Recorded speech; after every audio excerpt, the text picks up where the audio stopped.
అసెంబ్లీలో ప్రస్తావన మళ్లీ తెరపైకి న్యాయవాద దంపతుల హత్య కేసు. శాంతి భద్రతలపై హరీష్కు కౌంటర్ ఇస్తూ వామన్ రావు నాగమణి హత్యను ప్రస్తావించిన మంత్రి శ్రీధర్ బాబు. అసలు నేరస్తులపై బీఆర్ఎస్ ప్రభుత్వం చర్యలు తీసుకోలేదని అసెంబ్లీలో ఆరోపించిన మంత్రి. సుప్రీంకోర్టులో విచారణ కొనసాగుతున్న న్యాయవాద దంపతుల కేసు. సిబిఐకా సిఐడికా వేచి చూస్తున్న బాధిత కుటుంబం. పట్టపగలు నడి రోడ్డుపై న్యాయవాద దంపతులు వామన్ రావు నాగమణి హత్య జరిగితే గత బీఆర్ఎస్ ప్రభుత్వం అసలు నిందితులపై ఎలాంటి చర్యలు తీసుకోలేదని ఐటీ పరిశ్రమలు మరియు శాసనసభ వ్యవహారాల శాఖ మంత్రి దుద్దిళ్ల శ్రీధర్ బాబు ఆరోపణ చేశారు. అసెంబ్లీలో శాంతి భద్రతలపై మాజీ మంత్రి హరీష్ రావు కౌంటర్ ఇచ్చిన మంత్రి శ్రీధర్ బాబు న్యాయవాద దంపతుల హత్యను ప్రస్తావిస్తూ బీఆర్ఎస్ ప్రభుత్వ వైఫల్యాన్ని ఎత్తి చూపారు. ఈ ప్రస్తావనతో వామన్ దంపతుల హత్య కేసు మరోసారి తెరపైకి వచ్చింది. ఈ కేసులో ప్రధాన నిందితులుగా ఆరోపిస్తూ పెద్దపల్లి మాజీ జెడ్పీ చైర్మన్ పుట్ట మధుకర్, ఆయన సతీమణి మంతని మాజీ మున్సిపల్ చైర్మన్ పుట్ట శైలజపై చర్యలు తీసుకోవాలని కోరుతూ వామన్ రావు తండ్రి గట్టు కిషన్ రావు సుప్రీంకోర్టులో పిలిచేశారు. విచారణ చేపట్టిన ధర్మాసనం కౌంటర్ దాఖలు చేయాలని తెలంగాణ ప్రభుత్వానికి నోటీసులు ఇచ్చింది.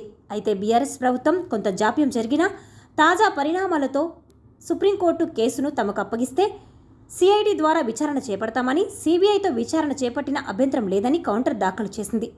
దీనిపై సుప్రీంకోర్టు నోటీసు ఇస్తూ కేసులో నిందితులుగా ఉన్న 7 నిందితులను తమ అభిప్రాయం కోర్టుకు తెలపాలని కోరింది. సుప్రీంకోర్టులో తదుపరి విచారణ ఈ నెల 27న జరగనుంది. రాష్ట్రంలో సంచలనం సృష్టించిన న్యాయవాద దంపతుల హత్య కేసు సిబిఐ చేతికి వెళుతుందా, సిఐడికి వెళుతుందా వేచి చూడాలి.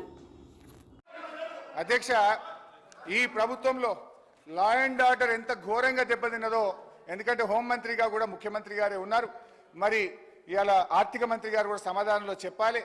ఈ ప్రభుత్వం వచ్చిన 8 నెలల కాలంలో లా అండ్ ఆర్డర్ బాగా దెబ్బతిన్నది అధ్యక్ష.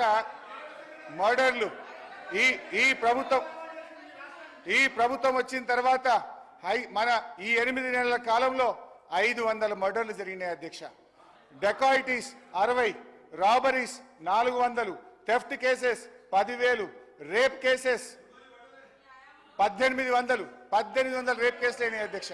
పోయిన జూన్ నెలలో ఒక్కటే జూన్ నెలలో ఒక హైదరాబాద్ నగరంలో 28. సార్, నేను దయచేసి హరీష్ రావు గారిని కోరుతా ఉన్నాను.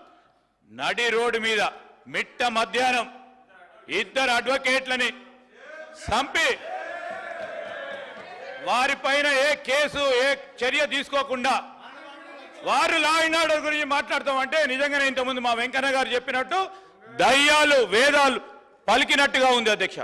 నేను దయచేసి హరీష్ రావు గారిని కోరుతా ఉన్నాను. నడి రోడ్డు మీద మిట్ట మధ్యాహ్నం 2 అడ్వకేట్లని చంపి